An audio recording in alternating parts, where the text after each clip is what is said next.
Welcome to Kent County Levy Court Combined Business Meeting and Committee Meetings. This is Tuesday, February 6, 2024, meeting in the Levy Court Chambers, room 203. Before we actually go into the committee meetings, I'll turn it over to the County Administrator so he can explain how those that wish to join us by phone or WebEx can do so. Mr. County Administrator. Thank you, Mr. President. This meeting is being offered in person at 555 Bay Road, Dover, Delaware, in room 203. We're also making it available for people to join us via the internet through WebEx. Participants can either join us by computer or by telephone throughout the course of the committee meeting. There will be opportunities for public comments from those attending in person or online at the designated time. For those joining us by phone, press *3, which will raise your electronic hand so our operator can identify you and bring you into the meeting. Pressing *6 will mute and unmute your line. If you're on a computer, at the bottom of the screen, you'll see the hand and microphone icons, and we ask that you use those at the appropriate time. We ask that all comments from our guests be preceded by stating your name and address for the record. This meeting is being recorded and will follow all the rules of procedure adopted by Levy Court, as well as Mason's Rules of Order. Mr. President, back to you. Thank you. We do have 7 commissioners here tonight, the county attorney and the county administrator. So we do have a quorum.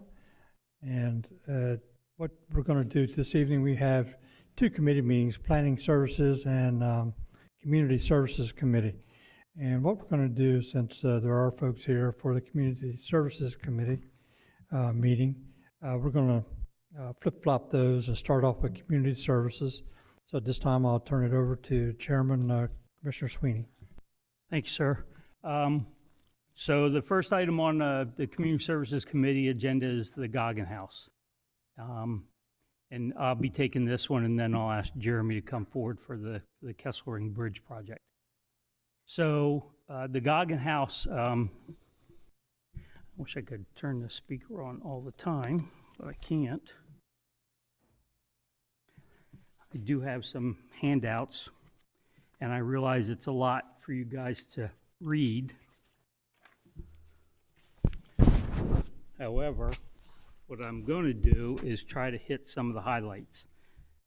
First of all, the Goggin Manor is part of Brecknock Park, which is located within the boundary of the town of Camden on the north end, between Chapelcroft and the Isaacs Branch or the Palmia Parkway. The 1987 assessed value of the whole property is about $840,000, and that's not what has been assessed with Tyler. The Goggin Mansion was originally built somewhere around 1680, maybe a few years earlier, later. But through the next 200 years, it was built in 4 stages. According to the University of Delaware, a historical architect, some of the door hardware in the manor was made by the same company that made door hardware for Carpenter Hall in Philadelphia. And if you don't know it, Carpenter Hall is where the first Continental Congress was. Early in the 1750s, the manor was also the boyhood home of Dr. Joshua Clayton. He was better known as the 10th president of Delaware, who sat through state legislative changes and then became the first governor of Delaware. One story about the Brecknock Park and the Brecknock Manor was about a slave named Aaron Cooper.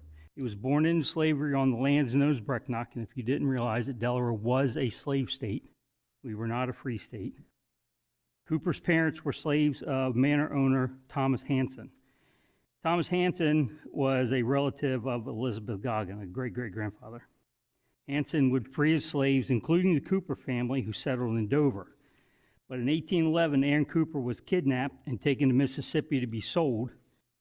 John Hunn and Timothy Hanson intervened on his behalf and took him from Mississippi and brought him back to the United States to regain his freedom. John Hunn was an ancestor for the Hunn family, who we got the Hunn Conservation Park from.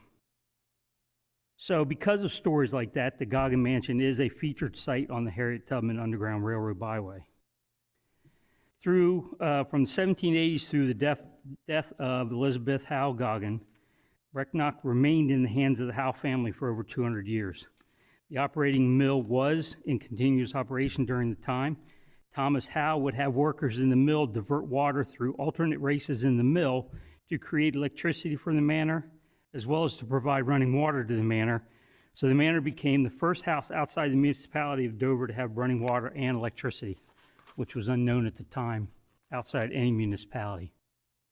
In 1974, the house was added to the National Registry of Historic Places to recognize the deep ties to agricultural, milling, and architectural history. In 1982, the manor was documented in a Historic American Building Survey.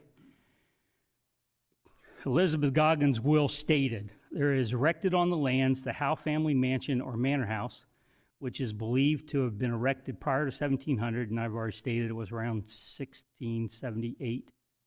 I hereby direct and require that no structural changes be made to the colonial part of the house except as may be necessary for restoration and repair." That will is what led to us gaining ownership of the property when she passed in 1992. What I've included next on the next few pages are 3 assessments that were done, either formally or informally. One by JED, now known as Studio JED. One by Davis, Bowen, and Friedel, and then the informal assessment by Jim Ford. But I also list all the current investments that we've made to Brecknock and to the house itself, whether it's Piccadilly Castle, the Butterfly Garden, the Howe Mill Nature Center. The house itself, we've done basement brick repointing, shoring up the piers, window repairs, roof joists were replaced or shored up, ceiling joists have been shored up or replaced. We replaced the roof. The chimney brick has been replaced and sealed. We extended floor joists, bearing ends to secure the floor. Second floor had a big hole in it from rain. We've fixed that. It's been painted and had new siding on it. So we already have a significant investment of funds in the house itself. But as you can see, we've already done a number of assessments on this house. So right now, back in 2007 or 2008, we decided to start putting $10,000 a year, and the current balance of the project fund for the house is $50,000. So we've spent a considerable amount of money. Then, a few years ago, we got a National Park Service grant for $500,000, which required a matching $500,000 matching funds, which Levy Court at the time agreed to move forward to start renovations of the home. One of the comments that was provided by Mr. Decker was the MPS grant creates a grant administration responsibility, additional project time due to reviews, and it puts the project on the clock. I don't deny this, but it doesn't mean that we can't start to move. One of the fears was that if we don't do this right or to some National Park Service standard, that they would claw back the money and make us pay everything back. I reached out to Senator Coon's office, and through Andrew Dinsmore and Carter Thompson of Senator Coon's office, I got a response from Ernest Gifford, the National Park Service grant coordinator, who said the answer is that the building is not being put back in use immediately, will not prevent us, from using the grant. We have many projects where we might just stabilize the building to save it, but it may still not be accessible without further funding. So I want to be clear. failure to follow through on this general's grant procured through Carpers, Coons, and Lisa Blunt Rochester's offices is going to be an embarrassment to our federal delegation. As politicians, they would never say it has an impact on their support publicly, but if we apply for another grant through similar federal sources, there's a very good chance that we won't receive their support to move forward.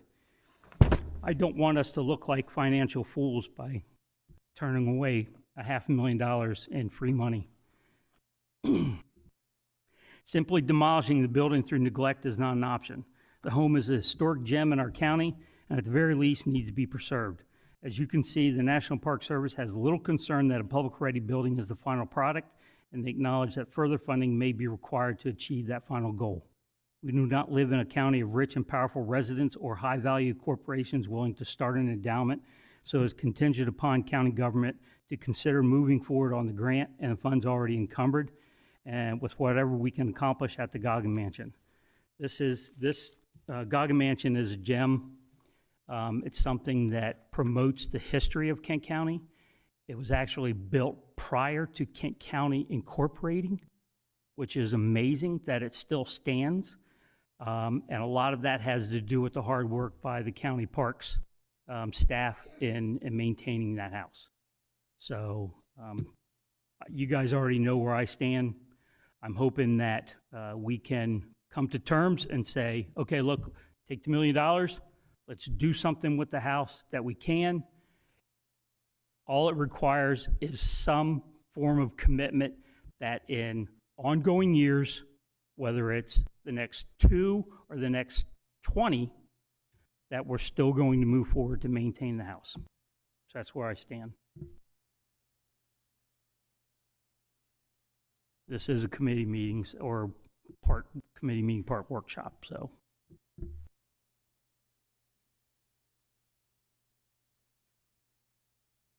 Paul? Well, last year we raised taxes and stuff, and this year it's not looking too much better. I've done my research that we do have to maintain the integrity of this house, and so what I propose is we set $500,000 of our own money aside, that we put out $225,000 to redo the foundation, and that'll secure the integrity of the house. As far as the $500,000 grant, we were in a meeting the other day, and we have another valuable property in Kent County, the Hun property, and if we transfer that grant to the Hun property, we have the legislator and private groups that will match that $500,000 for us, and we don't have to put out a dime.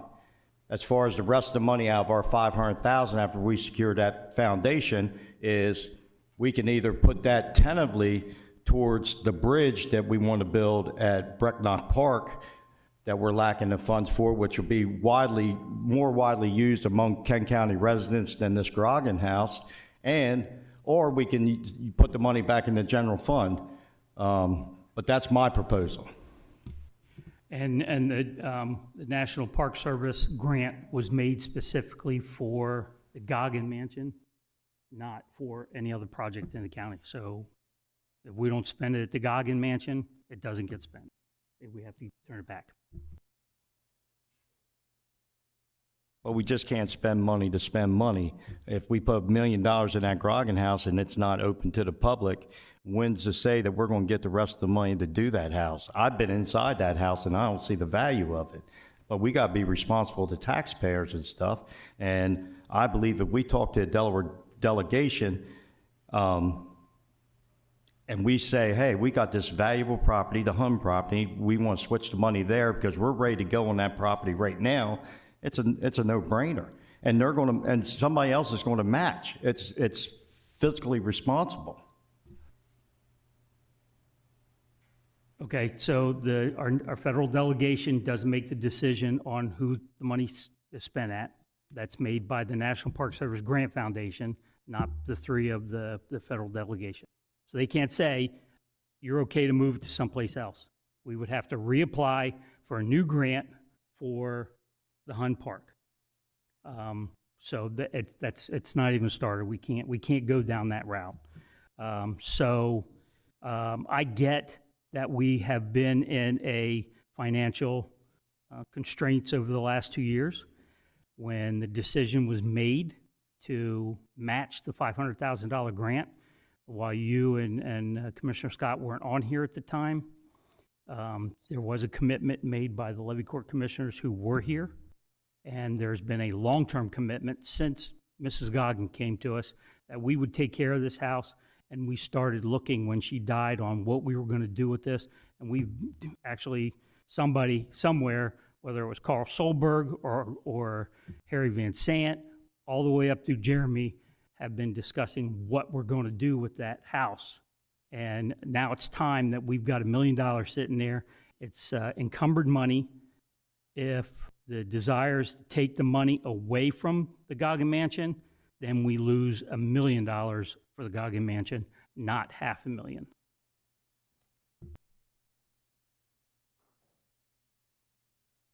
Well, I'm led to believe, we got two of the most powerful senators in the United States right now over there, and I believe if we go to them and tell them what we got, and there's other people that believe along the same lines as I do, and not in this building, but outside this building, that we can get that switched to the Hunt property. All right, I was in the same meeting you were, and I was told by the senator sitting there that we didn't have to spend any money on the Hunt property. That was all going to be through state grant, not matching state grant. And the Hunt property has to be a separate discussion, whether it's going to take funding or not, depending on the phases that want to be implemented for that project. But for right now, we need to keep the discussion on the Brecknock Park and the $500,000 and the $1 million in two segments, one from the National Park Service and one from Kent County funds. All right, if we want to keep it just to that, then my proposal is take $225,000 out of our part, stabilize the foundation, and put the rest into the general fund. And turn back the $500,000 that we've been given. Well, you don't want to discuss that $500,000 because I'm discussing that with the Hunt property, so to leave that out, that'll be something we take care of at a later date. And we can't leave it out though, Paul. If we leave it out of the $500,000 that we've set aside, it goes back to the National Park Service. Then let's work on putting it on the Hunt property. Okay, we're going to go around circles here. We can't put it on the Hunt property. The grant was for the Goggin House, not for a historical project in Kent County somewhere. It was for the Goggin Manor. It was, all the documentation was for the Goggin Manor. There's nothing that allows us to move it. We have to give it back, and then we would have to completely reapply, which, Jeremy, how long did it take us to get that? A while. Yeah, so it's not going to happen in this environment. It's just not going to happen, unfortunately. And even then it'll be matching funds. So if they give us money for the Hunt property, that have to be matched by somebody. And it usually comes from the government that receives the grant. You were in the same meeting as I was, and I believe the match is there, number one. Number two, I understand this grant was given to the Goggin property, but have we even asked the question to move it? Things change. The Goggin house is, the temperature for the Goggin house, from what I see, is cold, and the Hunt property's hot. I disagree. So, anybody else got any questions, comments? Pepper, Commissioner Pepper. Commissioner Sweeney, I've talked to our current Director of Parks and previous Director of Parks, and to get some kind of clue as or idea as to what the property can be used for if it was restored. And I haven't received any information as a good use for it, because one of the reasons why would be it would have to be upgraded for ADA standards and be able to get access to the second floor, whether it be for the elevator or what, and then you go doing all those changes to the property. And I think you've destroyed the look and feel of the property. You start adding elevators and whatever else we'd need to do. The hallways aren't very wide, so you wouldn't be able to have wheelchair access to a lot of them, but there'd have to be ramps added. and everybody that I've talked to, like I said, the former director and director, if we had a use going forward to do the restoration, I think it would probably be a viable project, but to restore it and then just leave it sit, I don't think is wise. I mean, I can see doing upgrades to the outside of it to stabilize it on the outside, the foundation, the roof, whatever, and do those historically correct, and make it look good from the outside, and then run dehumidifiers inside of it year-round to keep the moisture out of it so it doesn't deteriorate from the inside out.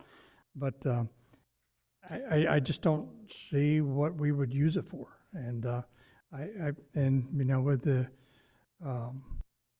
money restraints that we have in the county right now, it's a catch-22 situation. I hate to tell taxpayers we're going to raise your taxes. Oh, by the way, we're going to spend $1 million or $2 million on this old house that we don't have a use for. That just doesn't bode well with most of the people that I represent. I do realize that it's near and dear to the folks of Camden, and it means a lot to me. I mean, it's Brecknock Park. It's one of the crown jewels of the county, and I just wish we were flush with money, and or our funds were like Sussex County funds, where you can do just about anything you want to because of the tax flow that comes through from real estate transfer. But we just don't have that right now. I mean, it's times are tough right now for Kent County. You know everything that we've done this past year. We had the IT intrusion, but it's cost us millions of dollars. We had to do this reassessment that cost us millions of dollars. And last year we had to dip into our reserves in order to lower the tax increase that we had to do.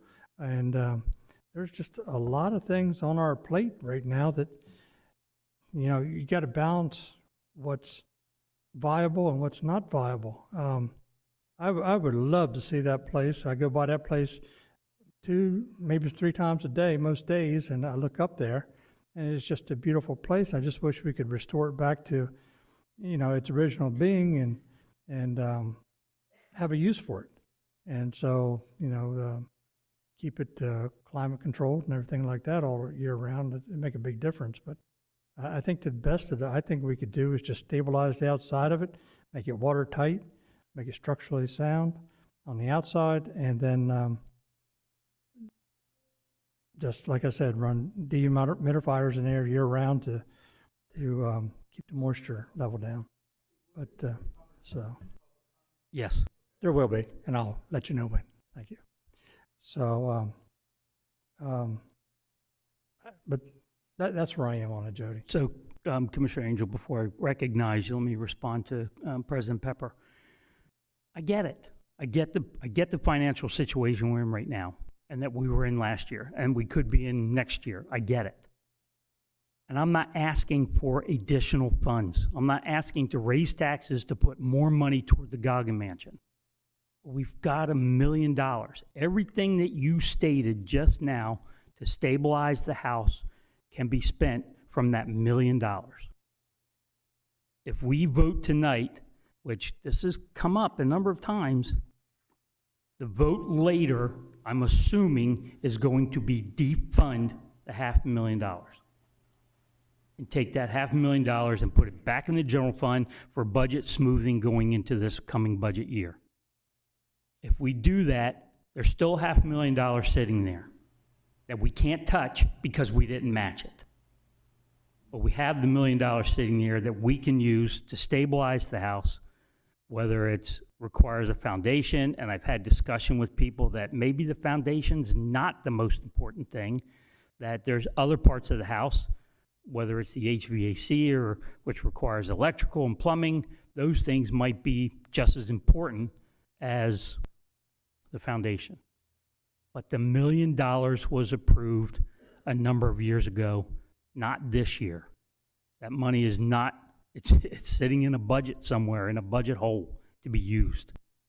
And the vote later tonight is going to be take the $500,000 from the county out of that hole and put it in our general fund, which to me would be demolition by neglect of the Goggin Mansion.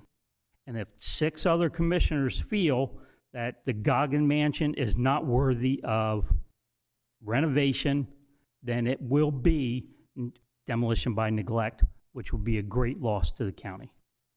Commissioner Angel. Thank you, Commissioner Sweeney. Well, I know this is weighing on everybody, and yeah, we come back to finances. But the world is not the same it was years ago when we did this. COVID hit us. We're reeling in issues with our finances. I was hoping that we could talk about fundraising with the community to help out too.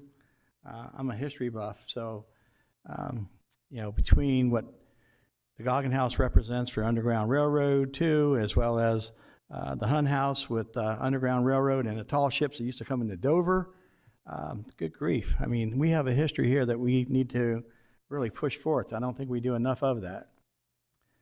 But it comes down to dollars and cents still about having money to pay for it. I see this as a win-win. We're not going to do away with the Goggin House. If we follow what Commissioner Hertz said about taking $200,000 and some and putting it towards the Hun House, and then keeping the money for in savings for either the shortfall we have or keeping it there towards the Goggin House, whatever, it's a win-win for everybody, and we can still build. It's going to take a little longer. I mean, Rome wasn't built in a day, but it sure was tore down quick. So, and I'll be in Washington next week, and one of the things I want to bring up too is I keep hearing there's a buzz we may be getting more ARPA funds in the future. They may be looking at doing another round. Don't know to what extent. So, but if that happens, that's another issue. But I'd like to try and nail that down and see if that's true, or if it's just a rumor mill that's just trying to generate whatever. So I just want to bring that up. And down the other end, sir, there's another commissioner who wants to speak. So the point you're making is that you don't want to spend the $500,000 on the Goggin House, but you're okay to spend the $1 million on, or the $500,000 that we've set aside on some other cultural property, correct? Historical, yes. What's the difference? Because if I hear the argument that I can't vote for that because we just raised taxes, and I can't tell my voters that I'm raising their taxes so we can spend $500,000 on, what's the difference between spending the $500,000 of money that we had 3 years ago as opposed to taking the $500,000 now and spending it on 2 cultural projects that still don't fit within the means that everybody says is because of a budget issue. If we move the money towards the Hun House, the state is also going to come in with us on this. So it's not just us. No. Commissioner Pepper, can you break the tie here on exactly what was said at that meeting? Because I talked to Senator Buxton before I came in here tonight. There's no financial commitment at the Hun property from Kent County. None. That's what I understood as well, but they were also, the topic was brought up that maybe the funds from the grant could be switched over to there, and then the state or whoever come up with funds to match that, and that way the county wouldn't have to match the $500,000. Okay. That sounded like it's sort of in the middle. Commissioner Hall. Thanks, Commissioner Sweeney. Just 2 questions. That actually is just repetitious, but so we're required to match the federal grant in order to accept the grant.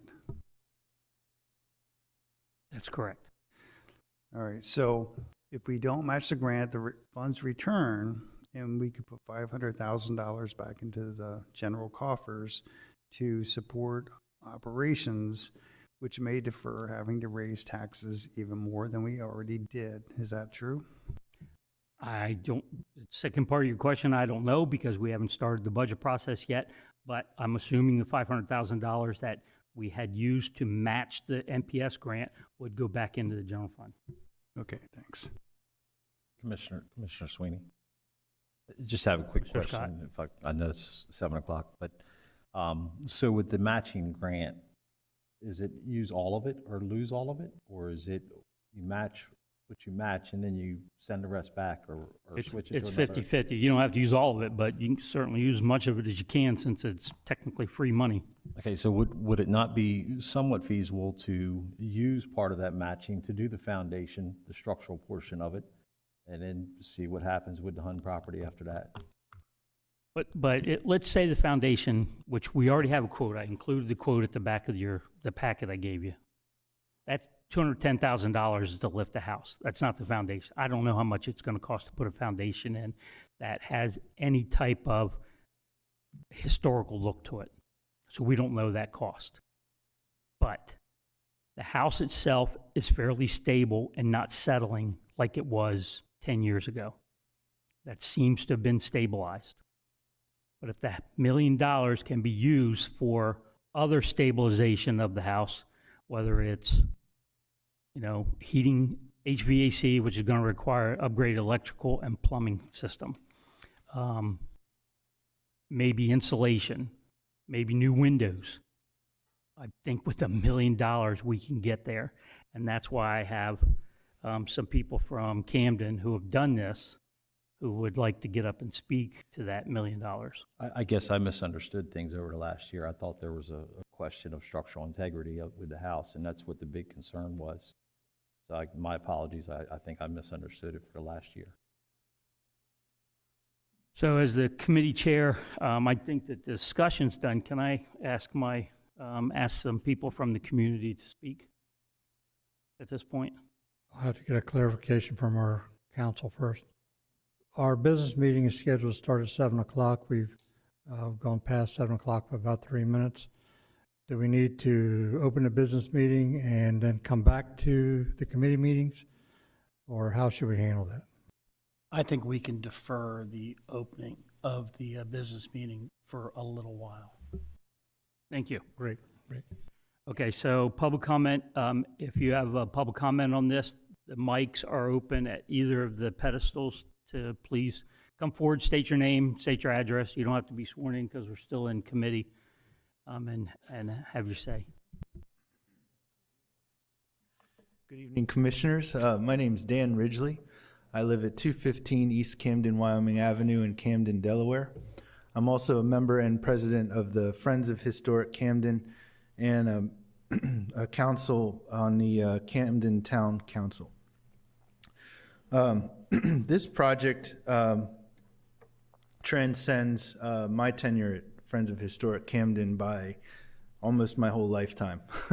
I became president in 2022 as I was born and raised in Camden, and have a real passion for the history and character of the town. And the Goggin House is, like you gentlemen said, is a crown jewel of Kent County. It's our mission at the Friends of Historic Camden to, and it has been for many generations of our organization, to use the Manor House for educational purposes. So to clarify Commissioner Pepper's question, that would be our goal, to use it for educational purposes. So being an architect, I was first kind of looking at the house in detail back in 2013. I did some pro bono work for the Friends at the time, and I worked with Davis Bone and Friedel, and we did the assessment that you guys have used to do some prioritized repairs over the last decade, and we appreciate that very much. But I think where we stand at this point is not, and I hope that you all can understand that we're not standing at a point that, and I don't mean to downplay your current challenges, but this is a pinnacle that has been worked towards for decades. Folks that have devoted their life to this very moment, where this is an opportunity that we have before us to put some real effort towards the rehabilitation of this house. Dick and Donna Chappell, former president of the Friends of Historic Camden, Donna Chappell, dedicated her life to this effort. And Merritt Burke, who recently passed away, past president of the Friends of Historic Camden, also made this a priority for many, many years.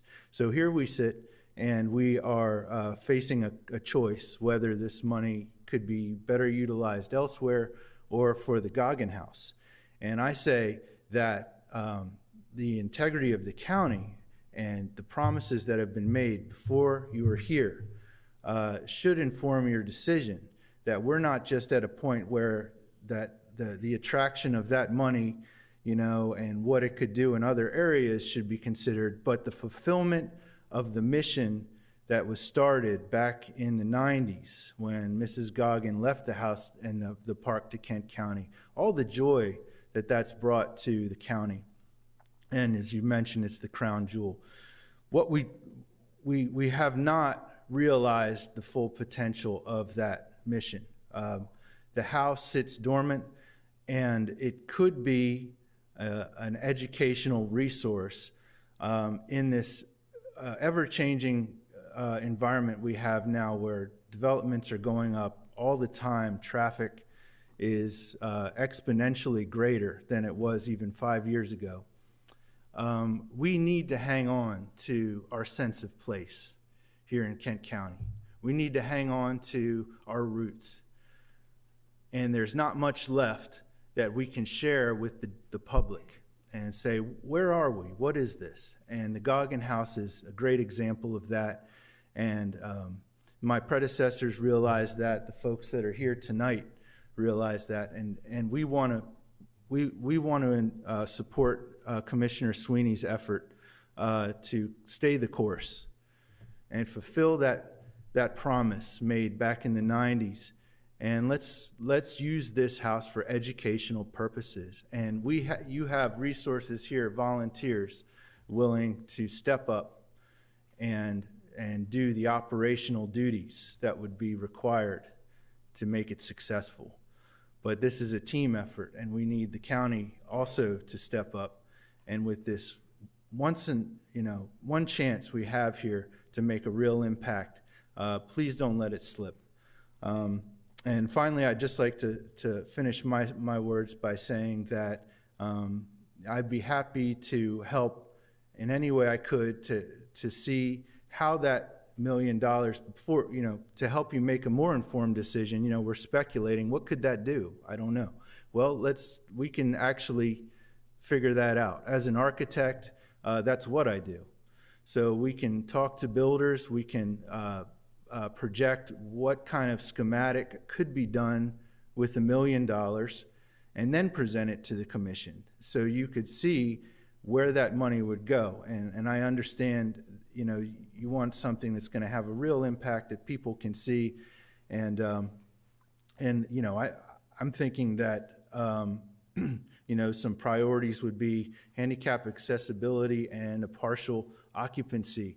And I think that's very realistic within that budget. So it needs more investigation. I'd be happy to be a partner in that effort. And I think that it's a logical step before we say throw the baby out with the bathwater here, that we maybe do a little more research and see what that $1 million actually does towards our overall mission of making it an educational jewel for the county.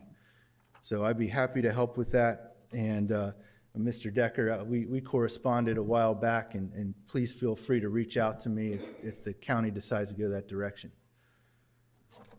Thank you.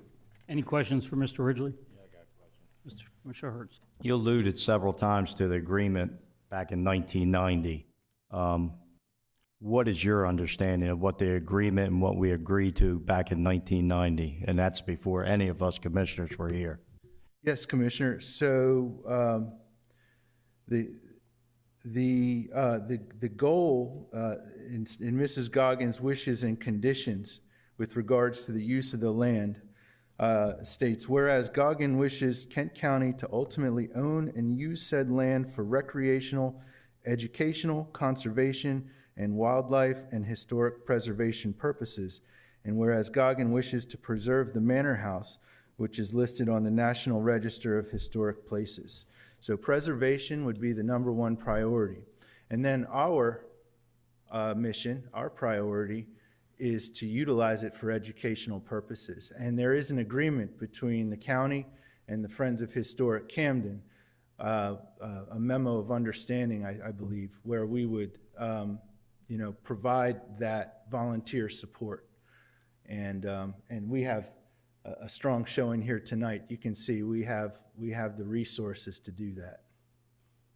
So you believe that she wanted that house, the inside done also, and it wasn't just to maintain the outside integrity of the house, because everybody that I've talked to from the county that's had any knowledge of it, including people that were there back in 1990, said our only agreement and our only stipulation for the house itself was to maintain the outside integrity, never to open the house up to the public.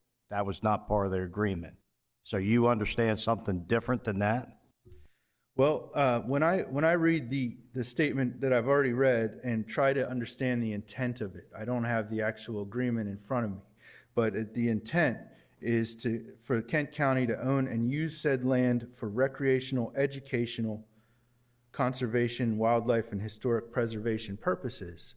I believe that does include the interior, and I believe that it's a great opportunity for educational use. So that would include the interior. That statement that you read, I don't get it. The interior, we have outside recreation. It's a nature preserve with the trails and stuff. Right. I didn't get nothing out of that said anything about the interior of that house. Okay, well, I think with the educational piece, I think we do, because we can utilize the house as a museum. But as earlier, as Commissioner Pepper stated, if you use that as a museum, now you got to do the ADA requirements, bigger Yes. doors. Now you got to take an historic house and widen the hallways, which to me, that takes the historical value away from it. Now you got to put an elevator in it. Well, Houses back then didn't have elevators. I mean, Thank- you're altering the interior of the house to make it ADA compatible, so you're... Well, yeah, I'm sorry, Commissioner, let me clarify.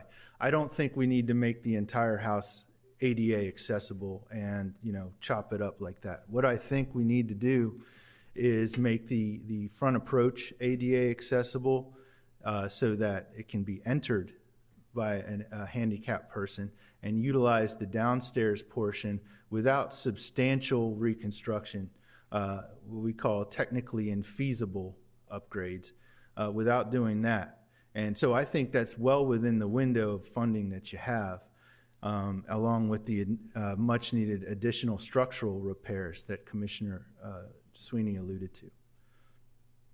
So what I'd love to be a part of, Commissioner Hertz, is to see how far we can go with that $1 million, so that you guys can really see, that with the help of the federal government, you can really make something happen at this house. No, I don't imagine that the whole house is going to be a full-on ADA accessible museum. I do not. And I agree with you that adding an elevator would take away from the character of the house if we had to add that on the side of the house. But I think we can achieve some smart renovation that provides an accessible space within the house that can be maintained at a low cost, limited HVAC, limited electric, to support a small educational space. That would mean a lot to give these folks a sense of place here in Kent County. Mr. Risley, do you have experience in renovating old houses? Yes. Most of my work is with the state of Delaware as an architect. I have a contract at my firm, and I've done several old houses at the Holloway campus in Newcastle, We've done, I'm actually working on an assessment similar to what I did for you folks 10 years ago at this place called the Clearfield House in Smyrna at James T. Vaughn. Thank you. Commissioner Hall. Thanks, Commissioner Sweeney. For transparency, Dan and I had a previous working relationship through Delaware Tech. Just want to put that on the record. 2 questions. So you mentioned that this has been a very long-standing effort over many years or decades. So I appreciate the federal funding that's come in, and the county has earmarked a matching amount and built that up over time. How much has been allocated by either the state or the town of Camden towards this effort? I'm not aware of any funding, Commissioner Hall, from the state or the town. I think that we could pursue grants to assist. And, as a 501c3, we would be happy to do what we can to help with that. Thanks. Commissioner Scott. I have a question in reference to, the open it up as a museum. Would you guys be handling the security and manning the house throughout the day and what? Well, Commissioner, I don't know about security. We're not professional security team, but what we would do would be we would operate the museum and we would curate the museum. So we would be, giving tours, limited tours, organizing, school trips, and having open houses during certain days of the year. Okay, thank you. Mm-hmm. As would I. I'm a member of the Friends of Historic Camden. Any other questions for Mr. Ridgely? Thanks, Dan. Thank you all. Anybody else? Miss Jones has been biting at the bit to get up to the mic. Hello, my name is Shamika Jones. Do I have to see my address? Address? Yeah, your okay. address, please. 170 Tidbury Crossing, Camden, Delaware. I'm an art agent and curator based in Delaware, and I just have a few facts to share.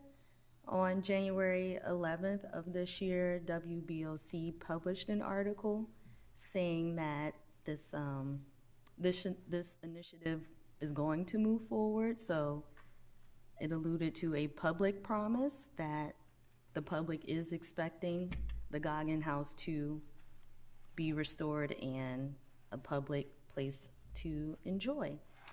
And then another fact I would love to share, the National Endowment of the Arts, they published a report last year. It was about arts and cultural production for the nation, and they divided it by each state. And Delaware came in last. That is embarrassing as the first state, and we're not even the smallest state. And Pennsylvania, Maryland, New Jersey, Virginia, they came in the top 10. And I'm sure if you have been to one of those states, they pour into their historical institutions or landmarks. And there's just so many opportunities if this money is allocated towards the Goggin home. Like, what's your name? Dan, he mentioned there could be tours if it's utilized as a museum. We have the Delaware State University, a few miles up the road, that could collaborate because it is a Underground Railroad landmark. You could provide school tours, and there's just a lot of opportunities at hand for this to really move forward. That is the value in itself. And yeah, that's just my stance on it. Any questions for Ms. Jones? Seeing none, thanks, Shamika. And just to add to what she says, nobody has ever stated that we should take a vote to allocate more than we already have toward the Goggin Manor or Brecknock Park. But this is a 2, 5, 10, 20-year vision to move forward, to start to promote the history of Kent County, the history of people like Aaron Cooper, people like Harriet Tubman, people like Samuel Burris, people like John Hunn, who were integral in getting unfree people through Maryland, through the slave state of Delaware, across the bay, or up through Blackbird State Forest, up to Philadelphia and into Pennsylvania, which were, Pennsylvania and New Jersey were both free states. So I'm not asking for more money. I'm asking to, like Ms. Ridgely said, look at ways that we can utilize the $1 million that we've already been given, which requires a commitment from us that, yes, we believe in the vision. Yes, it may take somebody other than the 7 of us sitting here, because this is going to extend beyond some of us leaving Levy Court. And my belief is that because we've been there and there was another set of commissioners who believed in this vision, we can believe in the vision, which sends the message to future commissioners, future county administrators, that the vision is there. So anybody else like to speak? Mr. Richards, state your name and your address, please. Mike Richards, 3390 Walnut Shade Road, Camden. What a wonderful gift Elizabeth Goggin gave this county. And that was in 1988. It was on the front page of the State News, right here at Levy Court. I guess not in this building, but, and some reference was made to the interior of the building, of the house. I remember her saying to me that all the outside would be taken care of, but as long as she lived, nothing, because she had lifetime rights, no work was to be done by the county inside. But my assumption was that after that, the county would take over the whole house. One thing, I don't know if you folks know this or not, but for a long time, she had planned to leave the property to a group in Newcastle County. I think it was the Delaware Nature Society or something like that. And it was only, well, she died in 92, and it was in 88 when she gave the property to Kent County. But for a long time, she had talked with these people up in Newcastle County about donating the property to them. And something eventually made her change her mind on that. Yes, it's a valuable piece of property, and the county's lucky to have it. Part of that house, as most of you probably know, is probably the second or third oldest house in the county. It's, you know, we're talking about 300 years old, part of that. And her vision, I think, for the most part, is being met as well as the park. But there was some talk at one point about taking the museum from Star Hill, that Lucretia Wilson had started and put there, but I guess that's not part of the plan at the present time. But no matter what is going on at any particular time, there's always money needed for some other project. Now, this has been set aside for the Goggin House. One of the things Elizabeth did when she bought the property from her mother was to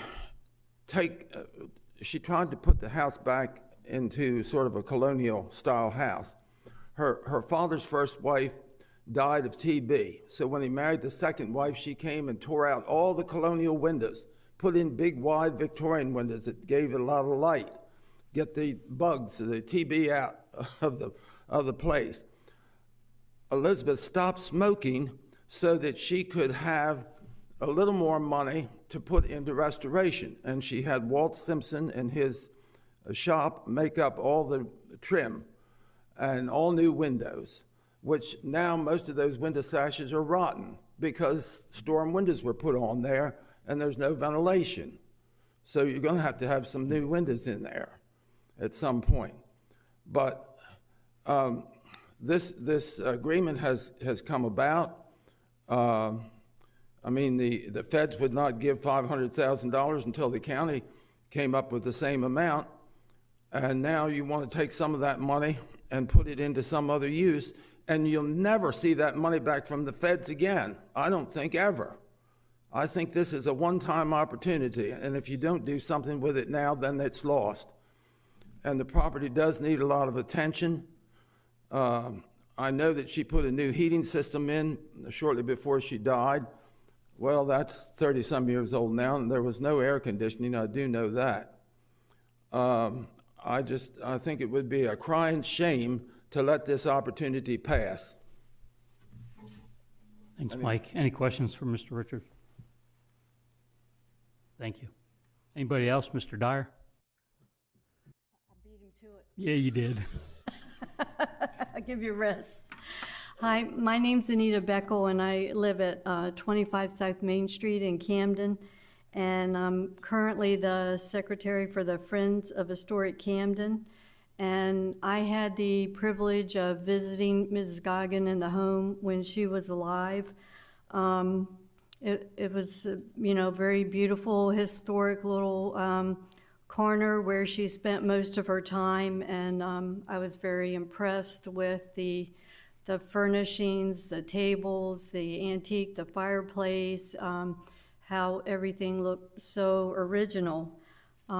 My friend Pat Gallagher, the midwife, lived in the little tenant house when Mrs. Goggin deeded it to the county.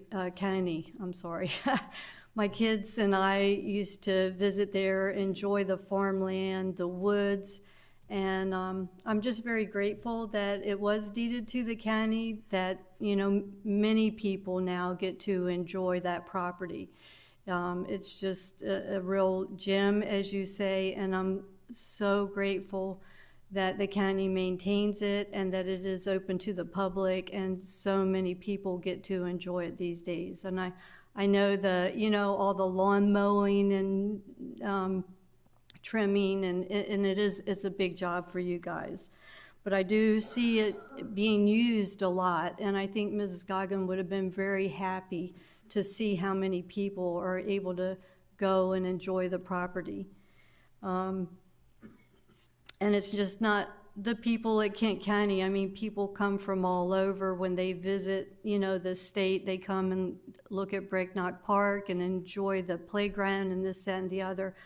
I think it would be an asset, an advantage if school children were able to, look inside the home. I think a lot of people walk around the lawn and kind of imagine the barn, and, the butterfly garden is very nice. The restrooms, those facilities are very, convenient to have there, and they probably, wonder what it was like a long time ago when it was all natural and just a private property and farmland and woodland.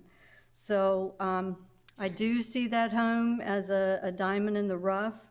It is one of the older homes in the area, and it is one of the last ones of that particular type of architecture. The roof lines just amaze me, how they kind of, I don't know what the proper word is, but it's not like a A-frame. It kind of just like straight up and the roof goes in one direction.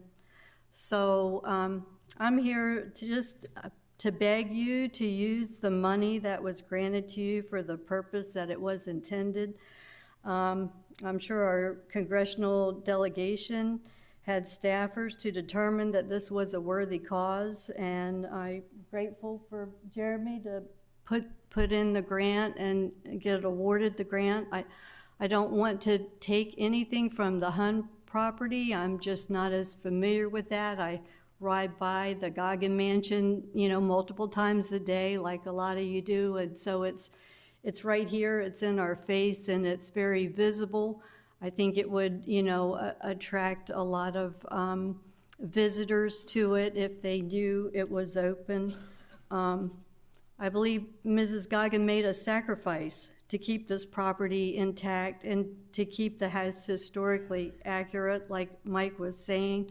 I mean, she could have sold it off and been, wealthy and lived her life in luxury, but it was her priority to keep it one piece of land intact and preserve it. I ride around all throughout the state for my daytime job, and I see a lot of towns have museums, and I think that's something that in Camden we're kind of lacking, and I wish we had a little bit more here in central Kent County. The county has had the property since like 1992, and so now we're like 30 years into this, and as time has gone on, things haven't gotten cheaper. It's just gotten more and more expensive to renovate, and so I just please, whatever you can do, if it's the foundation, if it's HVAC, plumbing, whatever, I just would appreciate if you would have a plan and prioritize and just try to move forward. And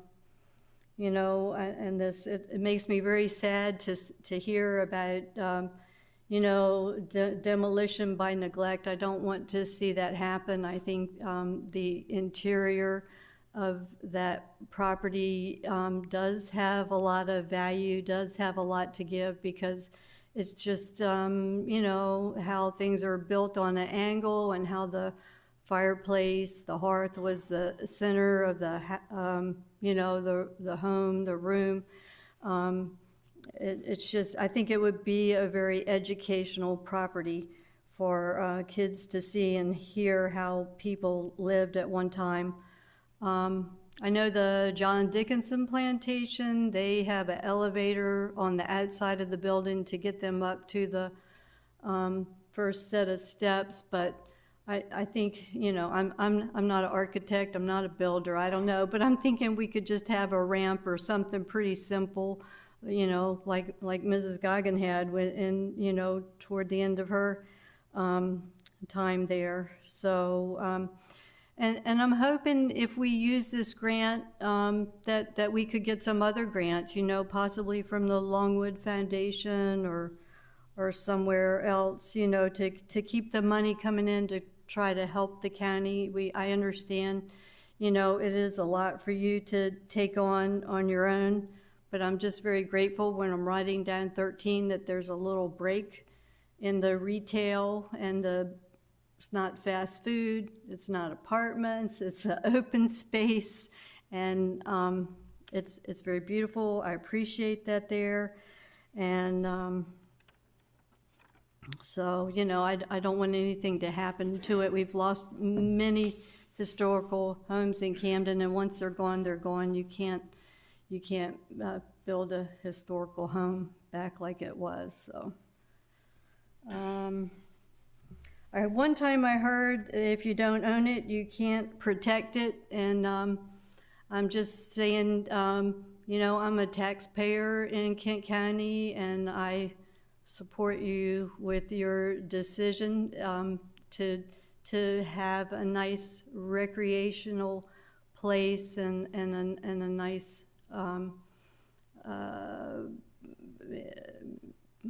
educational facility to show people what it's like to preserve old homes. I think I am an owner of a home, an older home, and I know sometimes I have to make more sacrifices. It costs a little bit more for my plumbing and heating and, any kind of renovation. But, I think it's worth it just to keep the history. So thank you. Thank you. Anita, any questions for Ms. Beckel? Seeing none, thank you. Oh, Mr. Hall, Commissioner Hall. Has the Historic Society reached out to the Longwood Foundation for a grant or funding? No, I haven't yet. It was a huge priority of the Friends of Historic Camden to do fundraising to help make donations, maybe to, small parts of the renovation for the Goggin Manor at one time. And honestly, our membership kind of dropped off a little bit, and we lost a little bit of our initiative for a while. But now we're getting back rolling, and I know Dan's not going anywhere. Several of these people. So, yeah, we had some previous presidents, Becky Fahey and Donna Chapel, and so their one goal, and they would not do anything else. They said, we're not going to do anything else because we have made a commitment to the county to do fundraising to assist you in preserving the Goggin Mansion. And they've, moved away or passed on or whatever. So now we're trying to pick up the pick up the whatever and get our organization going again and our fundraising and that sort of thing. Okay, thank you so much. Mr. President, we should move to the business meeting now. So it's been more than an hour in this subcommittee.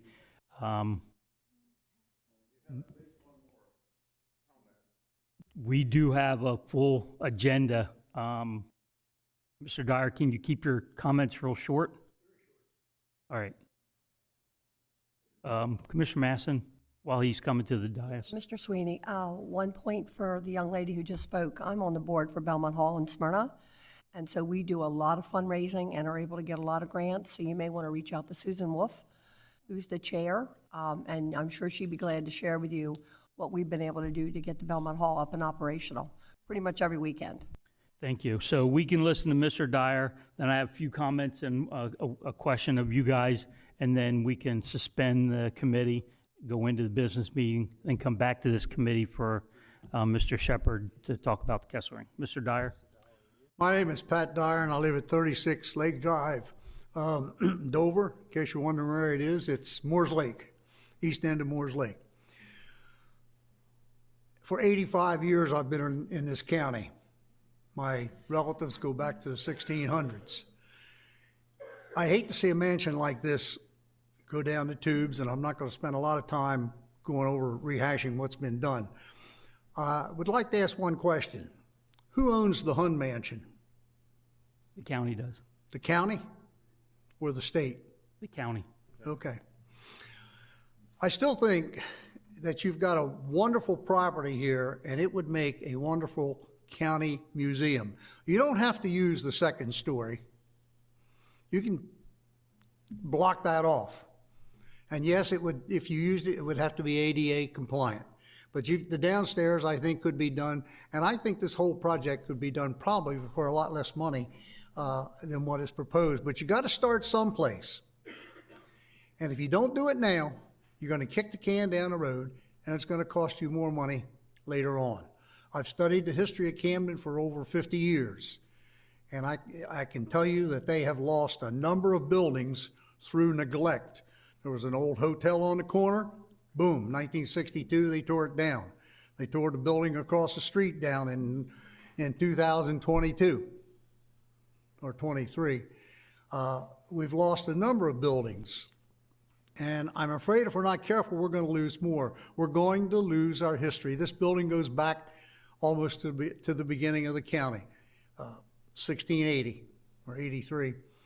And I would hate to see this go down the tubes. As I said, I've studied Camden history, and it has been part of my studies for a long time. And I've always wanted to see this house restored. At 85, I'm not too sure I'm going to. But I'd like to at least see it started. And that's all I can say. If any of you have any questions. Thanks. Any questions for Mr. Dyer? Thanks, Pat. Appreciate it. Thank you. So, Commissioner Hall, you asked a question about the Longwood Foundation. And I'm asking this to the rest of the commissioners. If the matching funds for the MPS grant came from some other outside third-party source and not county funds, are you in favor of moving forward with using that $1 million to do what we can with the Goggin Mansion if we're not using county funds? Commissioner Sweeney, so you asked it of me, so Yes. I'll respond. Two things. One, so this has been going on for 30 years, and we haven't raised $30, right? So I would like to see a serious commitment, serious fundraising commitment of matching funds. And two, I've heard several times tonight that this is the jewel of Kent County, and I don't see where our state representatives, or county and state representatives in Kent County are bringing forth $1. You've never been asked. Let's ask them. And So, in that respect, if we can find a different source to match the MPS grant to give us the $1 million, and then seek additional non-county funds, whether it be state or other public grants that are available, still not using county funds, the question is, are you in favor, do you support moving forward with the Goggin Mansion? so, fair question.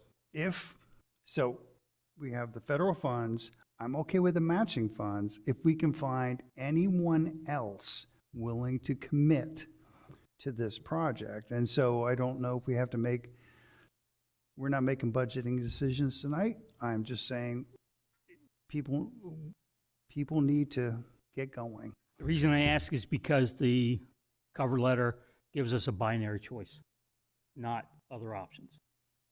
So I asked the question, what do you guys feel about seeking other sources of matching funds for the MPS grant to move forward?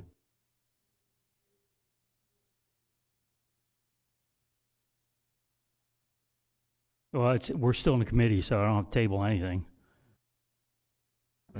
Here's my point. We've had this grant since April 2022, and now we're almost at April 2024, almost 2 years down the road, and all of a sudden now we want to find alternate ways to find money to match. What happened? Where we been the last 2 years? The commitment was made by previous commissioners that we were going to use these funds until things changed on the makeup of Kent County Levy Court and the county administrator that started a narrative that moved us in a different direction. That's why we're here where we are. And we made a decision in August of last year that we weren't not going to add any additional funds to Goggin Mansion. Did not address the $500,000 sitting in a capital fund at that time. Now that's coming forward because we're getting emails that say we may be in a hurt again going into the 2025 year budget, and we haven't even started discussing it yet. So that's why we are where we are right now.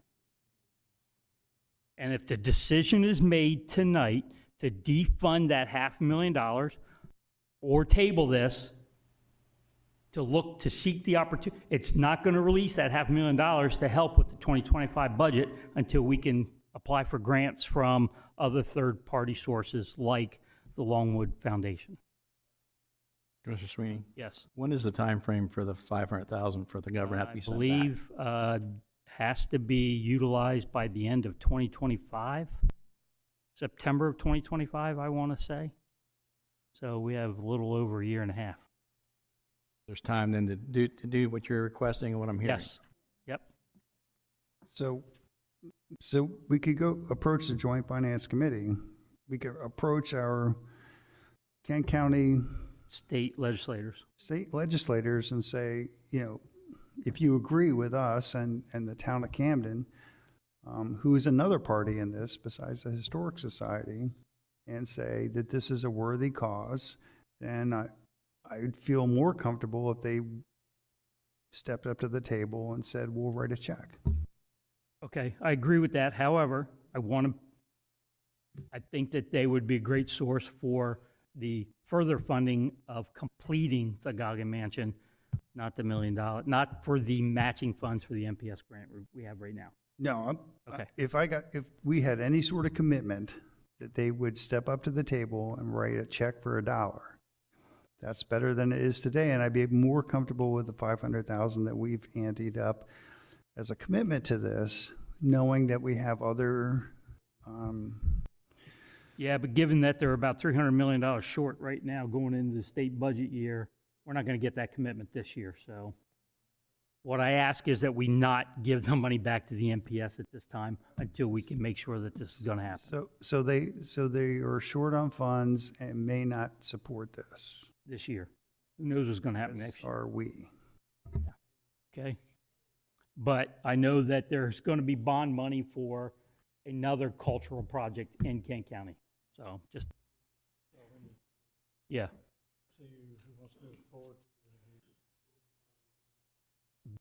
Do we want to move this forward to the business agenda or just let it sit in committee until we can get further answers? More interest. Commissioner Sweeney, I think it would probably be better to see if you had more interest before moving it to the business meeting. Okay, that's where we stand. Thank you. I really appreciate those who came from Camden and from the Friends. I appreciate the rest of you in the audience indulging this and delaying the business meeting that we're getting ready to start. I think this is an important topic for us. And I appreciate the commissioners indulging the delay and the start of our business meeting and the advice of council to move forward. So, President Pepper, thank you. I turn back to you to suspend the committee and start the business meeting. Okay, we will suspend the remainder of the committee meetings and go into the advertised business meeting for this evening. And we get through the normal procedures here. Call the meeting to order. I ask for the invocation from Commissioner Maston, Pledge of Allegiance from Commissioner Hall, and moment of silence for troops and first responders, Commissioner Sweeney. All rise, please.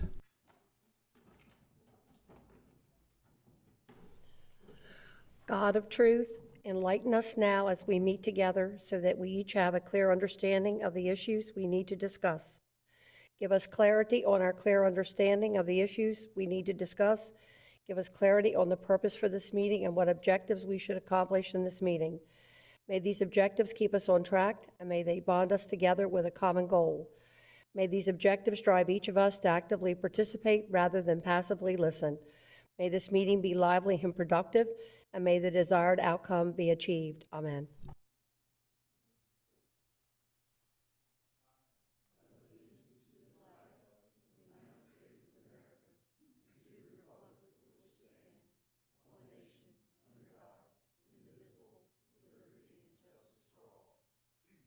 Please remain standing for a moment of silence for our military, law enforcement, firefighters, paramedics, and other first responders who have given their lives in the line of duty protecting our freedoms and our way of life. Please remember these individuals as well as keeping their families in your thoughts and prayers as they deal with the loss of their loved ones. Trooper Zachary Fink from the Florida Highway Patrol, Chief Deputy Sheriff Ken Prorak from the Moody County Sheriff's Department in South Dakota, Firefighter Marquez Hudson from the Plainfield Fire Department in New Jersey, and Captain Tony Baumgartner from the Lawrence Mill Volunteer Fire Department in Fayette, Alabama. Thank you.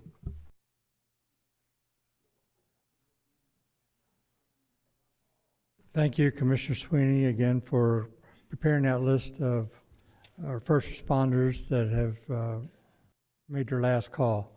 You do that at every business meeting. We appreciate that. Thank you.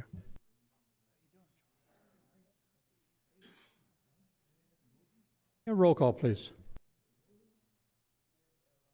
Mr. Angel? Present. Mr. Hall? Here. Mr. Hertz? Here. Mrs. Maston? Present. Mr. Scott? Here. Mr. Sweeney? Here. Mr. Pepper? Here. Mr. President, roll call reveals 7 present. Thank you. Roll call reveals we do have a quorum.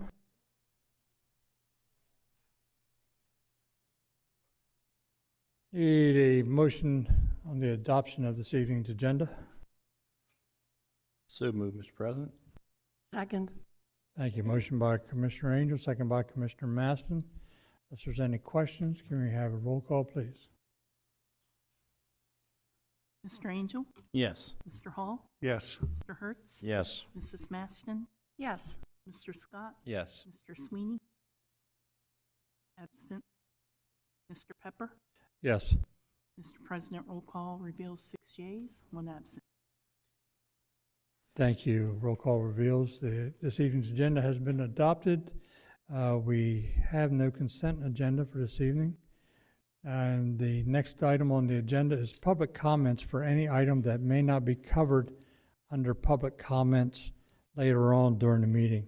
If anyone is in the audience that would like to make a public comment on any issue that is not covered under public comments later on, please come forward and give those right now.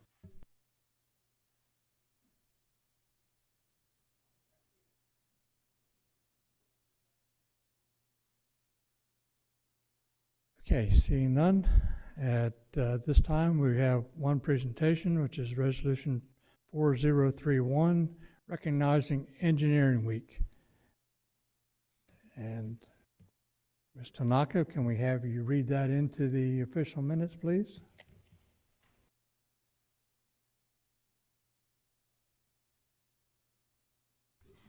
Whereas engineers use their scientific and technical knowledge and skills in creative and innovative ways to fulfill society's needs. And whereas engineers face the major technological challenges of our time, from rebuilding towns devastated by natural disaster, cleaning up the environment, and assuring safe, clean, and efficient sources of energy, to designing information systems that will speed our country into the future. And whereas engineers are encouraging our young math and science students to realize the practical power of their knowledge, and whereas we will look more than ever to engineers and their knowledge and skills to meet the challenges of the 21st century. Now therefore be it resolved that the Kent County Levy Court does hereby proclaim February 18th through February 24th, 2024 as Engineers Week in Kent County, and urge our fellow citizens to reflect on the importance of professional engineers and the significant role engineering plays in shaping society and its future. Be it further resolved that this resolution be and hereby is incorporated into the official minutes of the February 6th, 2024 meeting of the Kent County Levy Court. Thank you. This is a resolution 4031, so we do need a motion and a second to approve it. Move to approve, Mr. President. Second. Thank you. Motion by Commissioner Angel, second by Commissioner Maston. Any commissioner have any questions on the resolution or the motion? Seeing none, can we have roll call, please? Mr. Angel? Yes. Mr. Hall? Yes. Mr. Hertz? Yes. Mrs. Maston? Yes. Mr. Scott? Absent. Mr. Sweeney? Absent. Mr. Pepper? Yes. Mr. President, roll call reveals 5 yeas, 2 absent. Thank you. Roll call reveals resolution 4031 has been approved by Levy Court. Is anyone here tonight to receive this? And if so, can you come forward and tell us your name and a little bit about this? Absolutely. Well, thank you so much for voting on this. My name is James Taylor. I am the president of the Delaware Engineering Society, which represents all the engineers in the state of Delaware. Each year, from usually the last week in February, is Engineers Week. And what it's about is celebrating the engineers across the country, as well as right here in the state of Delaware and in Kent County, who tirelessly work to innovate, design, and build a better tomorrow. So we thank you for this. Each week there's events that take place. We'll be hosting an Engineers Week banquet where engineers gather together to celebrate. And this is one thing that I'll be presenting in front of them is the support from the Levy Court. So we do appreciate this honor tonight. Great. And where do you work out of? I work at a company called Verdantis. We have office in Dover, Delaware. Yep, right off of South Governors Avenue. Yep. Great. So if all the commissioners can come down front so we can get a picture and present this resolution.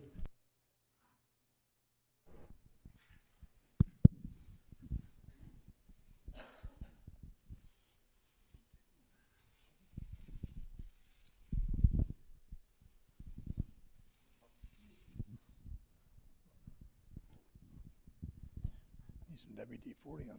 Yeah. Thank you for being here. Appreciate it. Appreciate it. Thank you very much for being here. Does anyone recall, have we ever done this resolution before? This is the first time? Yeah, this is the first time that I can recall, but I'm glad we're doing it. So, and glad we were able to do this, and especially since you're going to present it later on to the rest of your colleagues. So thank you very much for being here. Any of the commissioners want to say anything? Yes, thank you for coming too. This is a true acknowledgement of where science and technology come together. And it's these things that make the world go round. And the fast pace of the world today is moving quicker because of those two things. And with AI right around the corner, I can't wait to see what it's going to bring. Yeah, I agree with Commissioner Angel, but I believe Verdantis, did you used to be Duffield Associates? So I thought I had some dealings with you all when I was with the town of Smyrna. So it's quite an honor to be able to do this for all of you. I'm just going to confirm what everything has already been said. I appreciate everything that you're doing, and it's an honor. So thank you. Make it short. Congratulations.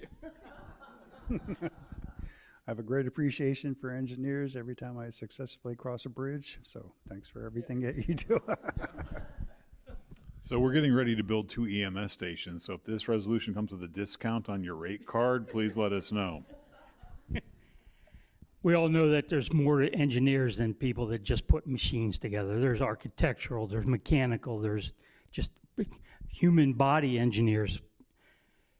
My son is a teacher of the engineering design technology class at Polytech, and he has kids clamoring to get into that class, which is great for the future of Kent County, the future of Delaware, and the future of our country. So hopefully this will just keep spurring more engineers to come out. Thank you. Would you like to say any more words? Well, hearing from all you, it's very appreciated. As I mentioned, engineers have a huge impact on our society. The things that we do, the things that we're going to continue to do moving forward. Engineers have a fingerprint on everything that we look at, everything that we touch, the bridges we drive over, the roads that we have, the wastewater treatment plants that we have. All those things are all designed by engineers. And they make an impact. And so thank you for recognizing this. And sorry it's been so long that this was the first one, but hopefully we'll do it again in years to come. So thank you. Thank you. Now we can get a picture.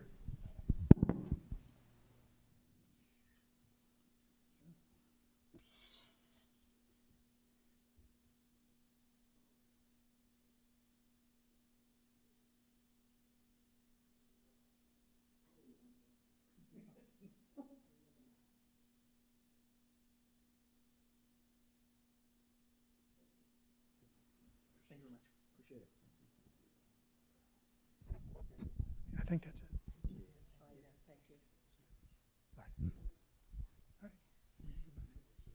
remember Judge Joseph J. Farnan? Yeah.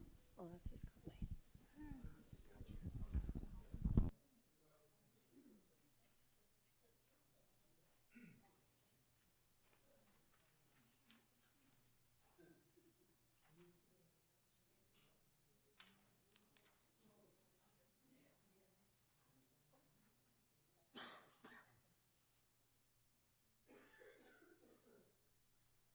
Okay, we have introductions this evening. Trudy?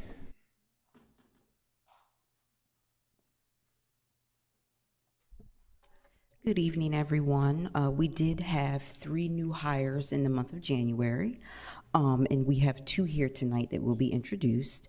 The first will be by Karen McGonigal from the Department of Finance, and then we'll have, I'm sorry, I didn't see you, Susan. We'll have Susan come up. I'm sorry, I didn't see you back there. I just saw Karen. And then we'll have Sheriff Barlow come up.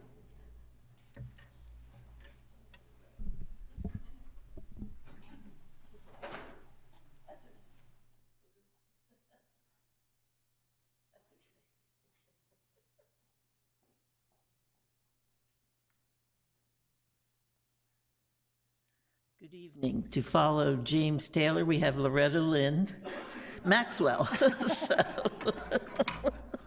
we've got a theme going here tonight. So I want to introduce you to Loretta Maxwell.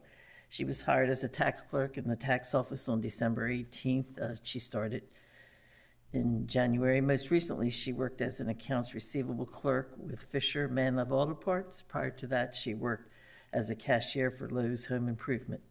She resides in Commissioner Halls and Peppers District. Welcome aboard, Loretta. We're glad to have you. Thank you. Now you can comment. Oh, I don't have anything to say. I enjoy my job. Thank you for having me. Great to have you aboard. Great to have you aboard. Wish you a lot of years here, and welcome to the Levy Court family. Thank you. Sweet. Loretta, Yes. just a question. Okay. Do you know what you're getting into with tax season coming up? Well, my other job, I was there for 19 years, and I was all by myself. So. There you go. Welcome aboard. Thank you. Thank you.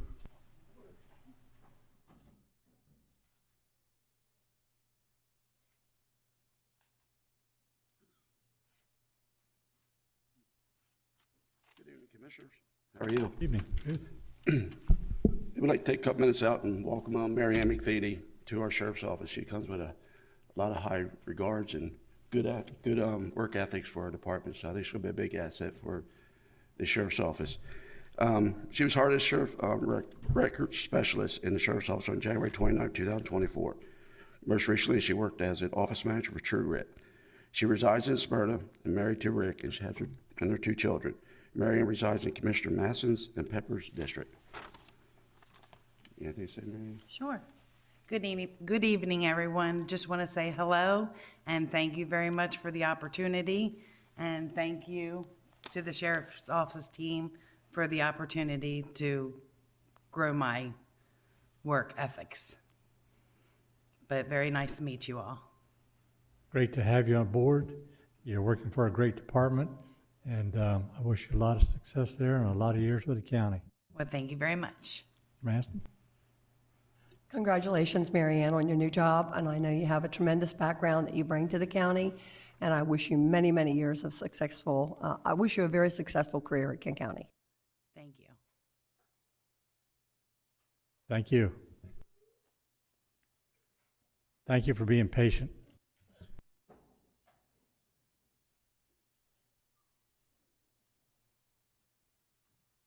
That concludes our introductions for this evening. There are no public hearings.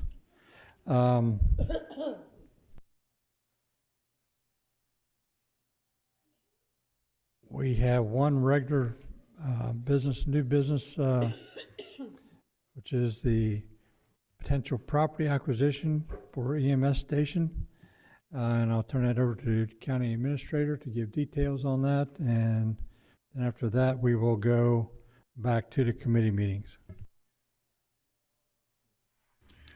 Thank you, Mr. President. The pursuant to county deciding to move away from developing an EMS station in Dover to 2 EMS stations in South County, an effort led by Chief Sipple, who I see is in the back of the room.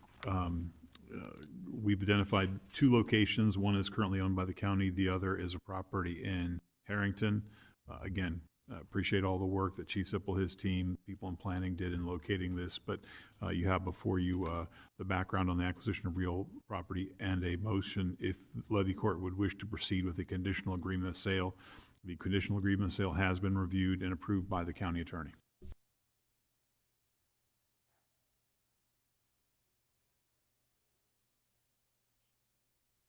Any questions from the commissioners for the chief or county administrator on this acquisition? Seeing none, I'll ask Commissioner Scott if he'd like to make the motion on this.